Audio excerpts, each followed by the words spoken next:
अंकिता और अर्पिता दोनों सगी बहनें थीं और दिल्ली जैसे शहर में वो एक ही बिल्डिंग के ऊपर नीचे फ्लैट में रहती थीं। अंकिता के परिवार में उसका पति और उसके 2 बच्चे थे और अर्पिता के परिवार में उसका पति और एक बेटा था। बीच बीच में कभी उनके माता पिता, भैया भाभी उनका पता लेने के लिए आते रहते थे। दोनों बहनों में काफी भाईचारा था और वार त्योहार वो सब मिलकर ही मनाते थे। सुनो रोहन, दिवाली को बस 1 महीना बाकी रह गया है। इस बार ही तुमने मुझे प्रॉमिस किया था कि मैं जैसा चाहूँ घर को डेकोरेट कर सकती हूँ। अंकिता, मुझे याद है मैंने तुमसे प्रॉमिस किया था, लेकिन मैंने ये भी कहा था कि अगर मुझे अच्छा बोनस मिला तो वो सारा तुम्हारा है, तो तुम कैसा भी घर का डेकोरेशन चेंज कर सकती हो। तुम्हें पता है, मैंने तो अभी से ही पूरी लिस्ट तैयार कर दी है। बस तुम जल्दी से आकर मुझे खुशखबरी दो कि तुम्हें बोनस किस दिन मिल रहा है। एक मध्यम वर्गीय परिवार में दिवाली को लेकर जो सपने होते हैं वो सब अंकिता ने सजा लिए थे। इसी तरह के सपने अर्पिता ने भी बना लिए थे और दोनों बहनों ने आपस में बात भी कर ली थी कि तभी समाचार मिला कि अर्पिता के पति के चाचा जी गुजर गए। उनकी कोई संतान नहीं थी, तो सारी प्रॉपर्टी अर्पिता के पति महेश को मिल जाती है। देखते ही देखते वो दोनों रातों रात करोड़पति बन जाते हैं। क्या बताऊं अंकिता, सब कुछ इतना अचानक हो गया। हमें तो पता ही नहीं था कि वो करोड़पति हैं, करोड़पति। देखो, हमें उनके जाने का दुख है, लेकिन अंतिम समय में महेश ने उनकी बहुत सेवा की थी। सच में मेरे तो अब सारे सपने पूरे होने वाले हैं। इस दिवाली तो मैं एक गाड़ी खरीदूंगी। मुझे भी तुम्हारे लिए बहुत खुशी है। चल, मैं तुझसे बाद में बात करूंगी। रोहन के आने का समय हो गया है। अंकिता जैसे ही अपने घर के अंदर जाती है, उसके दोनों बच्चे, मम्मी देखो तो, आज इसने फिर मेरी सारी कॉपी पर पेंटिंग बना दी। इसकी वजह से मुझे रोज डांट पड़ती है। मैं इसलिए करती हूँ मम्मी, क्योंकि ये हमेशा मेरी कॉपी किताब को इधर उधर छुपा देता है। मम्मी, अब मैं क्या करूं? मुझे तो कल अपने स्कूल में नई कॉपियां लेकर जाना पड़ेगा। चलो मेरे साथ बाजार चलो। अंकिता दोनों को डांट लगाती है कि तुम इस तरह रोज रोज मुझे कॉपी पेंसिल के लिए परेशान मत किया करो। वो अपने बेटे का हाथ पकड़कर उसे सामान दिलवाने के लिए जैसे ही नीचे की तरफ जाती है, तो उसे अर्पिता के फ्लैट से आवाज आती सुनाई देती है। ऐसा लग रहा था कि अर्पिता किसी से फोन पर बातें कर रही है। हाँ हाँ, बिल्कुल सच सुना है तूने। हम लोग करोड़पति हो गए हैं, करोड़पति। सच में मेरी किस्मत कितनी अच्छी है। दिवाली से पहले हमें इतना सारा पैसा मिल गया। अब तो ऐसी दिवाली मनाऊंगी कि सोसाइटी वाले देखते रह जाएंगे। अंकिता मुस्कुराकर वहां से चली जाती है। वो सामान दिलाकर आ रही थी कि तभी रोहन भी आता दिखाई देता है। अंकिता रोहन के पास जाकर, अरे आज आप ऑफिस से जल्दी आ गए, क्या हुआ? बड़े थके थके लग रहे हो। तबीयत तो ठीक है ना? हाँ अंकिता, तबीयत तो बिल्कुल सही है, लेकिन एक बुरी खबर है। हमारे मालिक ने बोला है कि उनकी एक बड़ी पेमेंट किसी लॉट की वजह से रुक गई है, इसलिए दिवाली बोनस नहीं मिलेगा। सॉरी, मुझे माफ करना। ये सुनते ही अंकिता को बड़ा गुस्सा आता है, लेकिन वो रोहन की शक्ल देखकर गुस्से को कंट्रोल कर लेती है और बेटे का हाथ जोर से पकड़कर घर की तरफ चल देती है। सीढ़ियों से ऊपर जाते समय वो सुनती है, अर्पिता अभी भी किसी से हंस हंस कर बातें कर अपनी अमीरी के चर्चे सुना रही थी। उसे अर्पिता पर बड़ा गुस्सा आता है। अमीर क्या हो गई है, पूरे दिन रात फोन पर ही लगी रहती है, किस किस को बताएगी आखिर। और एक यहाँ पर बोनस तक नहीं मिला। घर आकर अंकिता गुस्से में सारे काम कर रही थी और वहीं अर्पिता, सुनो महेश, मैं क्या सोच रही थी कि हमारे पास स्कूटर है, उसे निकालकर हम लोग एक छोटी सी गाड़ी ले लेते हैं। हाँ, क्यों नहीं, एक छोटी सी सेकंड हैंड गाड़ी तो हम ले ही सकते हैं। नहीं, सेकंड हैंड नहीं, हम फर्स्ट हैंड गाड़ी लेंगे। मैंने अपनी सब सहेलियों को बोल दिया है। अर्पिता, माना कि हमें अचानक से इतना सारा पैसा मिल गया, लेकिन हमें सोच समझकर खर्च करना चाहिए। क्यों ना हम इतने पैसों से कोई फ्लैट खरीद लें, हमारे बेटे के काम आएगा और 2 प्रॉपर्टी बन जाएंगी। आपको जो करना है कर लेना, लेकिन मैंने सबको बोल दिया है कि हम नई गाड़ी ले रहे हैं, तो बस ले रहे हैं। और हाँ, मेरे लिए एक सोने की चेन भी बनवा देना। पता है कितने सालों से मैं हमेशा यही सोचती थी कि ऐसी कौन सी दिवाली होगी जब मैं धनतेरस पर सोने की चीज खरीदूंगी। महेश कुछ नहीं बोलता, चुपचाप सोफे पर बैठा हुआ अर्पिता के द्वारा बताए गए खर्चों की लिस्ट को मन ही मन हिसाब किताब से जोड़ रहा था। एक दिन अर्पिता अंकिता के घर आती है। दिवाली को बस एक हफ्ता रह गया है और तू इतनी शांत होकर बैठी हुई है। क्या हुआ? तूने जो सामान मुझे बताया था, क्या वो लेने के लिए नहीं जाना? अगर मैंने इसको कहा कि रोहन को बोनस नहीं मिला तो ये मेरे ऊपर बहुत हंसेगी। ऐसा क्या कहूं कि ये अभी थोड़े समय के लिए रुक जाए। नहीं नहीं, इसमें तो मेरी बेइज्जती हो जाएगी। हाँ हाँ, मैं आज लिस्ट तैयार कर लेती हूँ। कल हम लोग मार्केट जाएंगे, ठीक है? मैं इस बार की दिवाली इतनी धूमधाम से मनाने वाली हूँ। तुझे पता है, मैंने महेश से कह दिया है कि हम लोग एक नई गाड़ी खरीद रहे हैं और मैं अपने लिए एक सोने की चेन बनवा लूंगी। उसके बाद में अपने सब दोस्तों को इस बार बढ़िया वाले गिफ्ट दूंगी और सोच रही हूँ लगे हाथ में अपना सोफा भी बदल लेती हूँ। अंकिता अर्पिता की बातें सुन सुनकर बुरी तरह पक चुकी थी। तभी अर्पिता का बेटा वहां आता है और अपनी माँ को बोलता है कि पापा आपको नीचे बुला रहे हैं।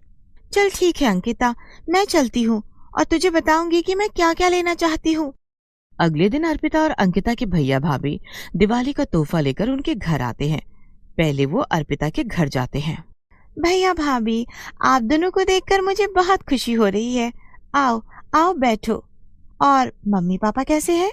अर्पिता ने नौकरानी रख ली थी। नौकरानी ट्रे में बहुत सारी चीजें सजा कर लाती है, जिसमें तरह तरह की मिठाइयाँ, फल, मेवे, चाय और कोल्ड ड्रिंक लेकर आती है। ये सब देखकर अर्पिता की भाभी की आंखें खुशी से चमक जाती हैं। अरे अर्पिता, इतना सब कुछ! भाभी, अब आपको तो पता ही है हमारी स्थिति बहुत अच्छी हो गई है।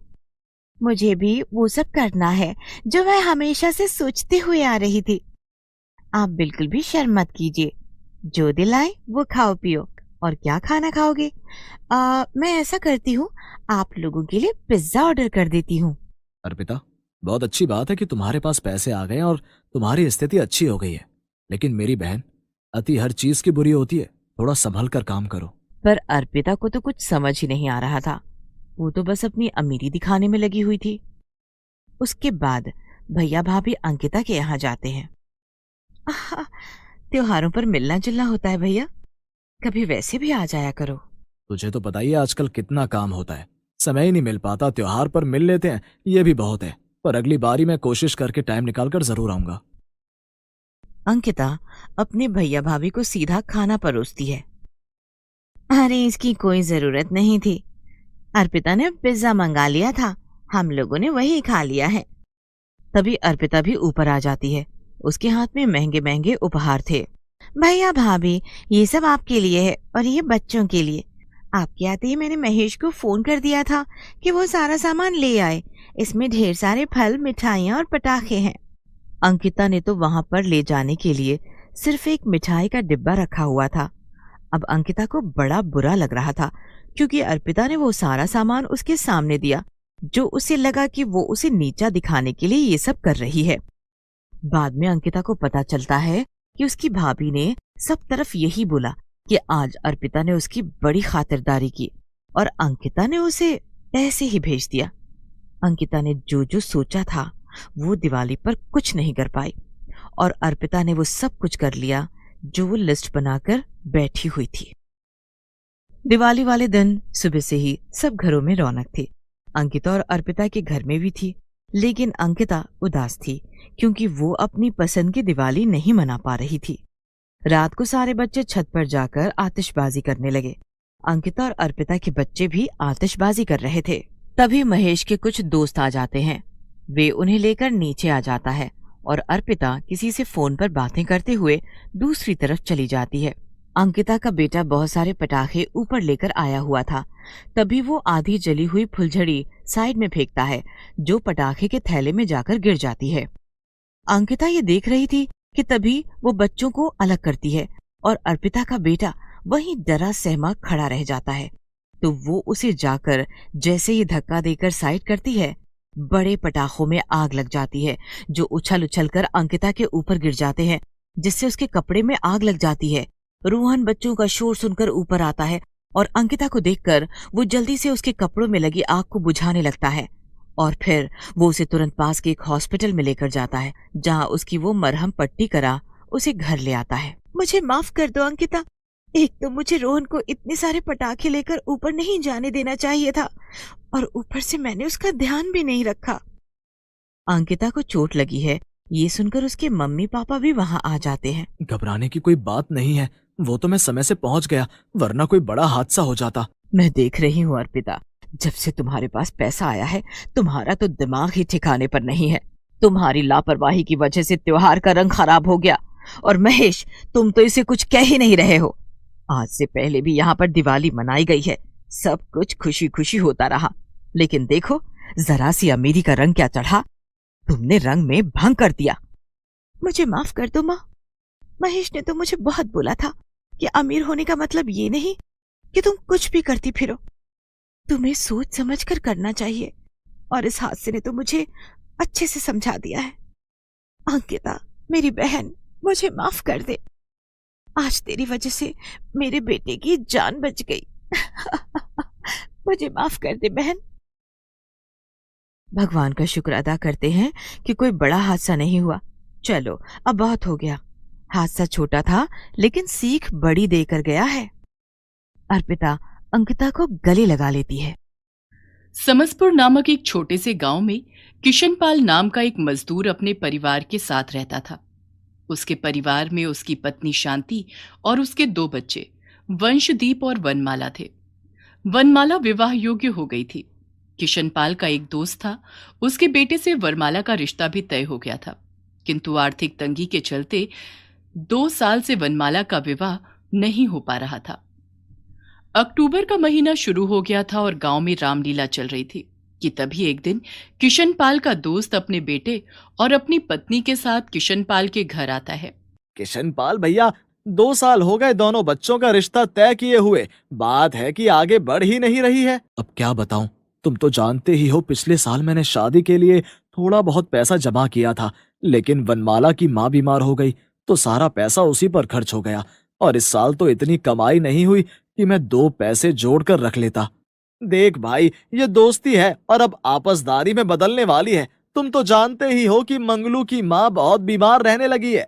वनमाला जल्दी से ब्याह कर हमारे घर आ जाए तो अपना घर परिवार संभाले। जानता हूँ भैया, लेकिन शादी ब्याह कोई गुड्डे गुड़ियों का खेल तो है नहीं। 2 पैसे जमा होंगे तभी तो मैं बारातियों का खर्चा उठा पाऊंगा, और बेटी को क्या खाली हाथ विदा करूंगा। भाई मैं इस वक्त बड़ी दुविधा में हूँ। ये तो दोस्ती की शर्म थी भाई, जो 2 साल हम लोगों ने कुछ नहीं कहा, मगर मुझे लगता है कि तेरी अभी माली हालत ठीक नहीं है, तो मैं क्या अपने बेटे का विवाह कहीं और कर दूं, वरना तो उम्र बढ़ती चली जाएगी और ये ऐसे ही बैठा रह जाएगा। मैं जानता हूं मेरे कहने पर ही तुम इतने समय से अपने बेटे के विवाह का इंतजार कर रहे हो, बस मुझे थोड़ी सी मोहलत और दे दो। 1-2 दिन के अंदर ही मैं तुम्हें बताता हूँ, और अगर कुछ नहीं कर पाया तो फिर तुम अपने बेटे की शादी कहीं और करा देना। सही तो कह रहे थे वो लोग, 2 साल हो गए उन्हें अपने बेटे का रिश्ता तय किए हुए, और आपने थोड़े दिन की मोहलत क्यों मांगी? आपको पता तो है कि अभी हमारे हाथ पल्ले कुछ भी नहीं है, बेटी की शादी कहाँ से कर देंगे? बाबा, माँ ठीक कह रही है, आप आज उन लोगों को शादी के लिए मना कर देते, और वैसे भी शादी इतनी जरूरी भी नहीं है। अभी देखो आप कितने परेशान लग रहे हो। बाबा 1-2 साल रुक जाओ, फिर मैं भी कमाने लगूंगा, और देख लेना हम साल भर के अंदर अंदर दीदी की शादी कर देंगे। किशनपाल सबकी बातें सुन रहा था, लेकिन वो अंदर ही अंदर बहुत दुखी था कि वो अपनी बेटी के लिए तो पैसे भी नहीं जोड़ पाए। परेशान सी हालत में वो घर से चला जाता है। वो जानता था कि उसकी बेटी में कोई कमी नहीं है, वो सुंदर थी, सुशील थी और घरेलू कार्यों में निपुण भी। वो यूं ही ख्यालों में खोया हुआ चले जा रहा था कि तभी उसे अपना एक पुराना दोस्त मोहन चंद मिलता है। अरे तू तो किशन है ना, कितना बदल गया है। मैं कितनी देर से तुझे पहचानने की कोशिश कर रहा था, फिर एकदम से याद आया। मोहन, हाँ भाई क्या करूं, वक्त के थपेड़े इंसान को बदल ही देते हैं, पर मेरे दोस्त तू बिल्कुल भी नहीं बदला, बस जरा सा मोटा हो गया है। कहाँ है आजकल, बहुत सालों बाद दिखाई दिया। चल मेरे साथ घर चल, वहीं पर चाय पानी पीते हैं और वहीं चलकर बातें करेंगे। अरे नेकी और पूछ पूछ, चल भाई चलते हैं। किशन पाल अपने दोस्त को लेकर घर आता है और फिर पूरे परिवार से मिलवाता है। शांति सबके लिए चाय बनाकर लाती है। वंशदीप अपने दोस्तों के साथ खेलने के लिए चला जाता है और वनमाला रात के खाने की तैयारी करने लगती है। और बता किशन पाल, क्या चल रहा है? तेरे घर के हालत देखकर तो कुछ भी सही नहीं लग रहा। हाँ भाई, पिछले साल तक सब कुछ सही था, फिर अचानक तेरी भाभी की तबीयत बहुत खराब हो गई। बड़ा ऑपरेशन हुआ तो सारे पैसे खत्म हो गए। अब उसके बाद काम धंधा इतना है नहीं, अब तो बस दाल रोटी चल रही है भगवान की दुआ से। तू बता, परिवार कैसा है तेरा, और गांव वापस कैसे आना हुआ? बेटी का रिश्ता तय किया है दूसरे गांव में। सोचा जब आ ही गया हूं तो यहाँ पर भी अपने पुराने दोस्तों से मिल लूं। और देख, भगवान का करिश्मा, तो मुझे रास्ते में ही मिल गया। वनमाला के लिए कहीं बात पक्की हुई कि नहीं? भाई, तेरे से क्या छुपाना, रिश्ता तो तय हो रखा है 2 साल से। पिछले साल ही शादी हो जाती, बस नहीं हो पाई। आज ही उसके ससुराल वाले आए थे, कह रहे थे कि या तो शादी जल्दी कर दो, वरना हम अपने बेटे की शादी कहीं और कर देंगे। वो लोग भी गलत नहीं है, 2 साल हो गए उन्हें हमारा इंतजार करते हुए। अपने दोस्त की परेशानी सुनकर मोहनचंद भी परेशान हो जाता है। वो अपने दोस्त की मदद करता भी तो कितने रुपए से कर सकता था, क्योंकि वो खुद अपनी बेटी का रिश्ता तय कराया था और 2 महीने बाद ही उसकी बेटी की शादी थी। फिर थोड़ी देर बैठकर वो इधर उधर की बातें करता है और चला जाता है। लेकिन किशन पाल की हालत से वो थोड़ा विचलित हो जाता है। मोहनचंद पहले इसी गांव में रहता था, फिर बाद में वो कस्बे में रहने लगा। वो सब्जियां बेचा करता था और उसकी माली हालत ठीक ठाक थी। अगले दिन मोहनचंद अपने परिवार के साथ रामलीला देखने के लिए गया हुआ था कि तभी वहां पर अनाउंसमेंट होती है। भाइयों और बहनों, 4 दिन बाद सीता स्वयंवर दिखाया जाएगा। आप लोग तो जानते ही हो कि हर साल हम लोग रामलीला में कुछ ना कुछ ऐसा कार्य करते हैं जिससे समाज में एक सीख मिलती है या फिर हम लोगों की मदद करते हैं। इस बार यहाँ के डीएम साहब ने हम लोगों को मदद का आश्वासन दिया है और उन्होंने कहा है कि 5 गरीब कन्याओं का विवाह उसी दिन होगा जिस दिन सीता स्वयंवर होगा, तथा सारा खर्चा हम लोग मिलजुल कर करेंगे। जिस परिवार की भी आर्थिक हालत खराब है या वो किसी वजह से अपनी कन्याओं का कन्यादान नहीं कर पा रहा है, हम सब उनके लिए तैयार हैं। पूरी जांच पड़ताल के बाद हम लोग ऐसी 5 लड़कियों का विवाह सीता स्वयंवर वाले दिन करवाएंगे। जरूरतमंद लोग अपनी बेटियों का नाम, पिता का नाम और माता का नाम रजिस्टर करा लें। यह खबर सुनते ही मोहनचंद को अपने दोस्त किशन पाल का ख्याल आता है।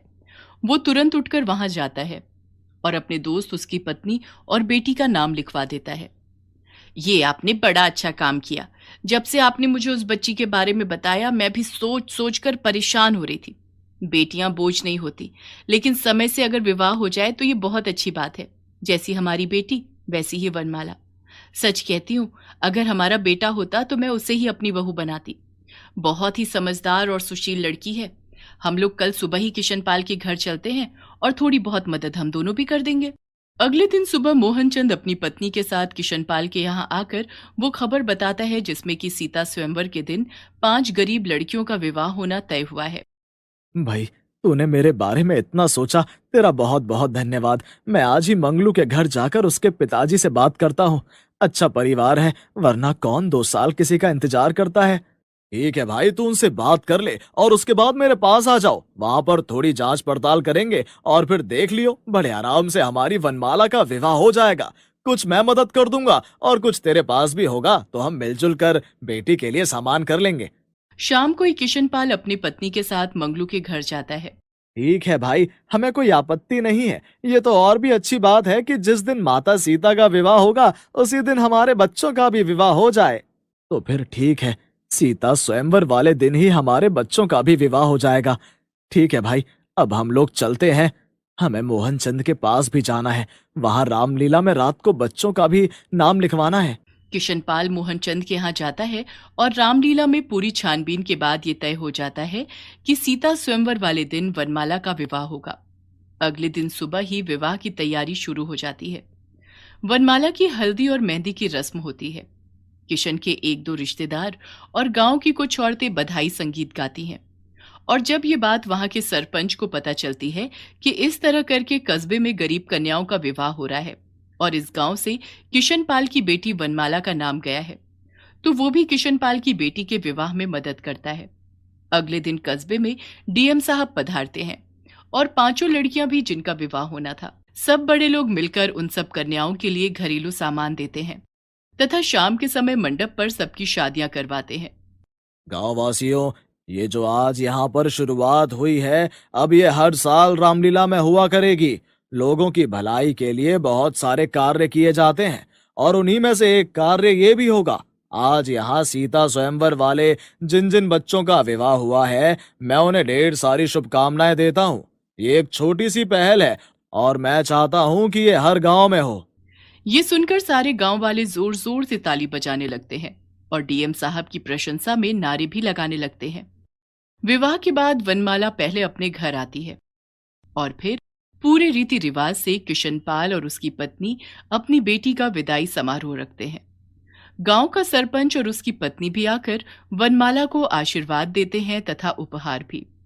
डीएम साहब ने जो शुरुआत करी है वो बहुत ही अच्छा और नेक कार्य है और मुझे अफसोस है कि आज तक ये ख्याल हमें क्यों नहीं आया। मैं अपने सब गांव वालों से कहना चाहूंगा कि आज के बाद हमारे गांव में जो भी इस तरह गरीब परिवार है जो अपनी कन्या का विवाह करने में कहीं ना कहीं असमर्थ है, सारे गांव वाले मिलकर। सब लोग बहुत खुश हो जाते हैं। किशनपाल, मोहनचंद और बाकी सब रिश्तेदार गांव वाले खुशी खुशी वनमाला को विदा करते हैं और उसके बाद हर साल जब भी रामलीला होती, सीता स्वयंवर वाले दिन गरीब लड़कियों की शादी भी की जाती।